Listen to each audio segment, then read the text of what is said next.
Sir আমি ইয়ে আসলাম বাড়ি সত্যিটা হইতে পারি না আর হ্যাঁ হ্যাঁ কিতালে হ্যাঁ কিতালে যত্ন লাগছে এটা আমি সম্পূর্ণটা হইতে পারি কার সঙ্গে ঝগড়া লাগবে? হ্যাঁ ভাই ভাই আচ্ছা এটা আমি কইতে পারি না আমি রাত 2টার সময় আইছি এরপরে নিয়ে এসছি তুমি গিয়া মানে কি অবস্থা পাইছো বাইরে? গিয়া দেখি কারো গিয়া হেতে মাইরে হেতে আবার আন্দাজে রাখছে গিয়া দেখি পরে গিয়া দেখি একটু গ্যাস রইতেছে পরে নিয়ে এসছি এইরকম গিয়া হয়েছে কি দিয়া মারধর করছে? এটা দেখছি না আমি তো বাড়ি থেকে আইছি এটা আমি দেখছি না কি জানা ঘটনাটা কি ইট ভাট্টার মধ্যে হয়েছে? ইনভার্টার তোমার ভাই কি ওখানে কাজ করে? না কাজ করে না তাহলে হ্যাঁ হ্যাঁ তো এখানে আছে কি কারণে গেছিল ভাট্টার মধ্যে? কাজ করে ও মেশিন চালা আচ্ছা আর যে ভাই মারছে ও কি করে?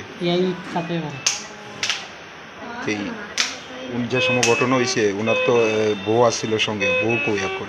বউ বাড়িতে ছোট বাচ্চা তো বউরে জিজ্ঞাসা করছো যে কি কারণে মারধর করা হয়েছে? না আইসেনি বউ? আইসে না আর যে ভাই মারছে এমনি কই? উনি বাড়ি এখন অবস্থা কীরকম? ডাক্তারবাবু কি কইছে? ডাক্তার কাছে আগের থেকে অল্প ভালো ইয়ে করবো দেখবো নাম কি ওনার?